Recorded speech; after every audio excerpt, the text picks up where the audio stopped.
Story with Binaca. सुनिए कहानी Binaca की जुबानी। तो लीजिए, हाजिर है उदयन राजा की कथा।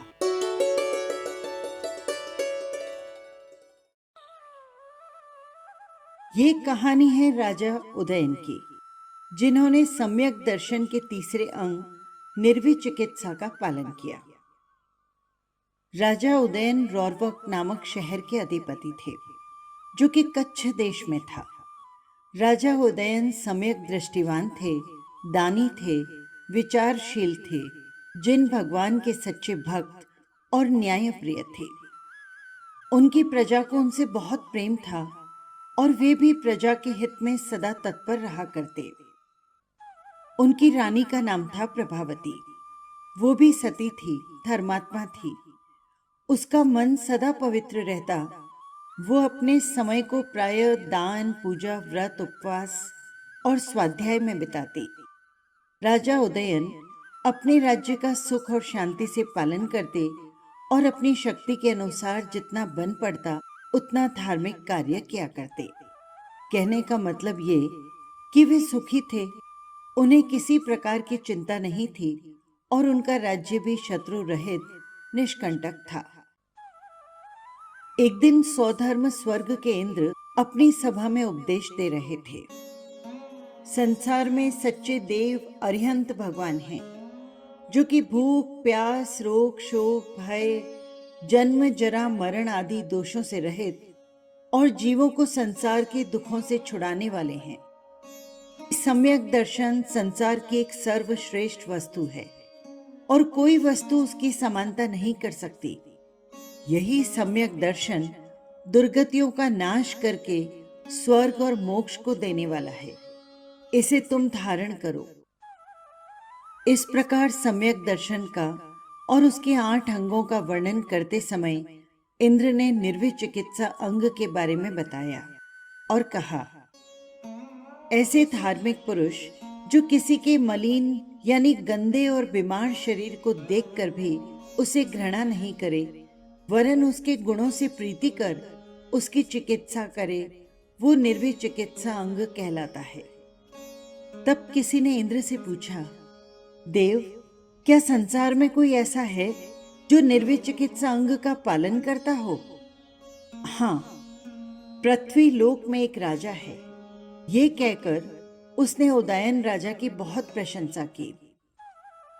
इंद्र के मुंह से एक मध्य लोक के मनुष्य की प्रशंसा सुन एक वासन नाम का देव उसी समय स्वर्ग से भारत चला आया और उदयन राजा की परीक्षा करने के लिए उसने एक कोढ़ी मुनि का वेश बनाया और आहार लेने के लिए राजा उदयन के महल में चला गया। उसके शरीर से कोढ़ गल रहा था। उसकी वेदना से उसके पैर इधर उधर पड़ रहे थे। सारे शरीर पर मक्खियां भिनभिना रही थी और सब शरीर विकृत हो गया था। उसकी ये हालत होने पर भी जब वो राजद्वार पर पहुंचा तो महाराज उदयन की दृष्टि उस पर पड़ी। वे उसी समय सिंहासन से उठ आए और बड़ी भक्ति से उन्होंने उस छली मुनि को बुलाया। इसके बाद नवदा भक्ति पूर्वक बड़े ही हर्ष के साथ राजा ने मुनि को शुद्ध आहार करवाया। राजा जैसे ही आहार कराकर निवृत्त हुए, इतने में उस कपटी मुनि ने अपनी माया से महादुर्गंधित वमन कर दिया। उसकी असह्य दुर्गंध के कारण जितने भी लोग पास खड़े हुए थे, वे सब वहां से भाग खड़े हुए, किंतु राजा और रानी मुनि को संभालने के लिए वहीं पर रुक गए। रानी जब मुनि का शरीर पहुंचने के लिए उसके पास गई तो उस मुनि बने कपटी देव ने उस बेचारी पर भी महादुर्गंधित उल्टी कर दी। राजा और रानी ने इसकी परवाह नहीं की, उल्टा उन्होंने इस बात पर बहुत पश्चाताप किया कि हमने मुनि को प्रकृति विरुद्ध न जाने ऐसा क्या आहार खिला दिया जिससे मुनिराज को इतना कष्ट हो रहा है। हम लोग बड़े पापी हैं, इसीलिए शायद ऐसे उत्तम मुनि को हमारे यहाँ निरंतराय आहार नहीं हुआ। सच ही तो है, जैसे पापी लोगों को मनोवांछित देने वाले चिंतामणि रत्न और कल्पवृक्ष प्राप्त नहीं होता, उसी तरह सुपात्र के दान का योग भी पापियों को नहीं मिलता। इस प्रकार अपनी आत्मनिंदा कर और बहुत बहुत खेद प्रकट कर राजा रानी ने मुनि का सब शरीर जल से धोकर साफ किया। उसके इस प्रकार अचल भक्ति को देख देव ने अपनी माया समेट ली और बड़ी प्रसन्नता के साथ बोला, राजन, तुम सचमुच राज राजेश्वर हो, तुम सम्यक दृष्टि हो, महान दानी हो। निर्वी चिकित्सा अंग के पालन करने में इंद्र ने जैसी तुम्हारी प्रशंसा की थी, वो अक्षर अक्षर ठीक निकली। वास्तव में तुमने जैन शासन का रहस्य समझा है।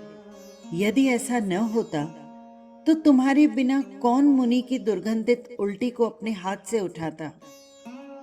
राजन, तुम धन्य हो।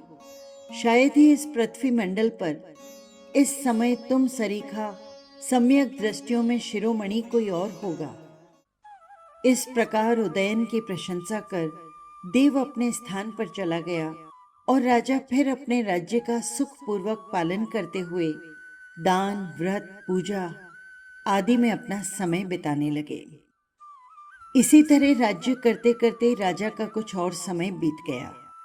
एक दिन वे अपने महल पर बैठे हुए प्रकृति की शोभा को देख रहे थे कि इतने में एक बड़ा भारी बादल का टुकड़ा उनकी आंखों के सामने से निकला।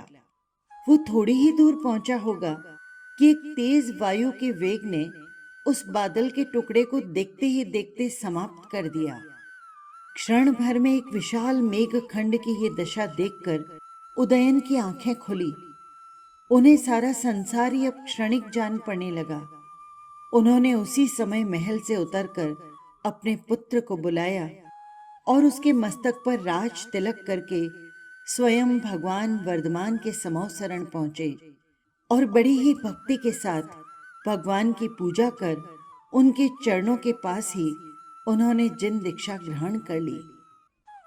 साधु होकर उदयन राजा ने खूब तपश्चर्या की, संसार का सर्वश्रेष्ठ पदार्थ रत्न त्रय प्राप्त किया। इसके बाद ध्यान रूपी अग्नि से घातिया कर्मों का नाश कर उन्होंने कैवल्य ज्ञान को प्राप्त किया।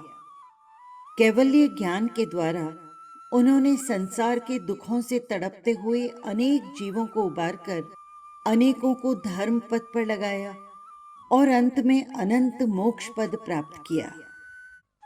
उधर उनकी रानी सती प्रभावती भी जिन दीक्षा ग्रहण कर तपश्चर्या करने लगी और अंत में समाधि मृत्यु को प्राप्त कर ब्रह्म स्वर्ग में जाकर देव हुई।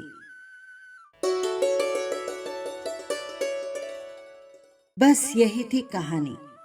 आपको कैसी लगी कमेंट बॉक्स में जरूर लिखिएगा। और हाँ, यदि आपने चैनल को सब्सक्राइब नहीं किया है तो कर लीजिएगा, जिससे हर कहानी सीधी पहुंच सके आप तक। फिर मिलेंगे किसी नई कहानी के साथ। जय जिनेंद्र।